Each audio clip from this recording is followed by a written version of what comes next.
Sur les réseaux sociaux, je me représente le plus souvent en lapin, qui est en fait un des enfants de Madame le Lapin Blanc, un autre album, qui est un petit peu le plus barré de tous les enfants, puisque c'est celui qui veut se faire offrir un costume de lapin pour Halloween, alors que c'est déjà un lapin. J'ai pris ce petit personnage pour me représenter.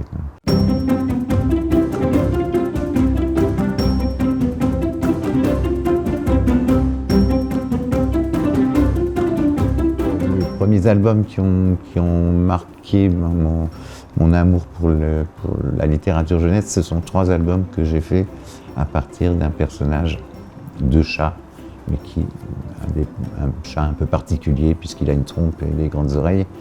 En même temps, j'ai été obligé de modifier la morphologie de mon éléphant parce que pour lui donner des postures de chat. Après, je connais beaucoup mieux les chats que les éléphants. J'ai jamais eu d'éléphant domestique, donc j'aimerais bien, mais...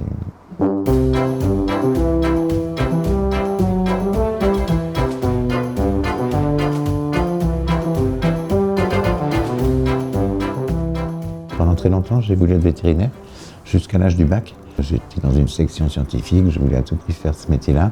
Je ne dessinais pas particulièrement quand j'étais enfant ni adolescent. Malheureusement, je n'étais pas du tout bon dans les matières scientifiques, enfin, surtout en maths et en physique, chimie. Donc j'ai beaucoup peiné, comme j'étais plutôt bon en philo, par contre, on m'a conseillé de passer un bac littéraire, donc je me suis coupé cette possibilité. Et à ce moment-là, je commençais à m'intéresser un petit peu au dessin, ce qui fait que je me suis dit, après tout, pourquoi pas essayer de faire une carrière là-dedans.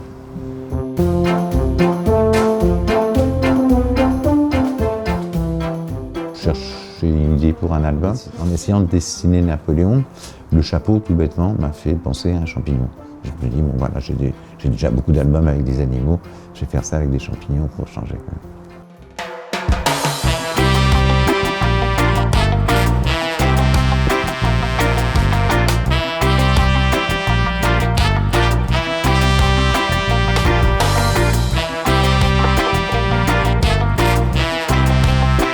J'aime bien raconter par l'image plus que par le texte, déjà parce que moi, au départ, je suis illustrateur, je ne suis pas auteur. Le texte me sert de liaison entre les images. C'est beaucoup là-dessus, sur une espèce de décalage entre ce qui est dit et ce qui est dessiné. J'ai toujours envie de faire dans l'humour. J'ai pas envie de traiter des sujets sérieux, de faire des leçons de civisme, de morale ou de choses comme ça. Il peut des fois passer un petit message, mais mon but premier, c'est quand même de faire sourire et de faire rire. Voilà. C'était mon menu de confinement, comme je n'allais plus faire de courses, j'avais prévu de faire une tourte au chat. Et ça, je me suis quand même décidé à aller faire les courses, mais avec un costume de pangolin. Alors, on trouve beaucoup d'animaux anthropomorphiques dans mes albums. Je ne suis pas très bon pour dessiner les personnages, donc c'est un peu une façon de contourner ce handicap. C'est une façon de prendre du recul aussi par rapport, de pouvoir parler de problématiques humaines tout en prenant du recul par rapport à ça.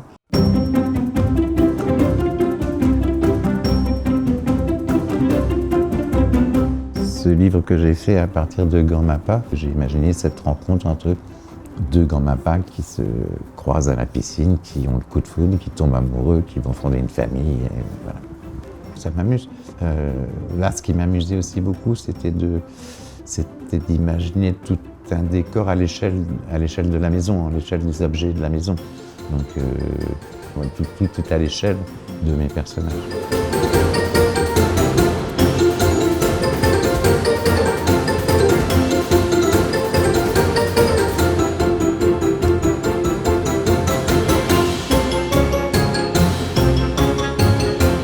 La licorne, elle m'est venue presque d'un espèce d'énervement par rapport à cette mode, cette omniprésence des licornes sur tous les produits dérivés, etc. Donc au départ, c'était vraiment...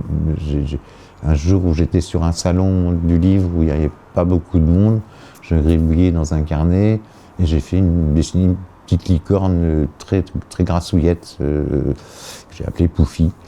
Tout part déjà d'une envie, c'est-à-dire l'envie de dessiner quelque chose, l'envie de dessiner un personnage.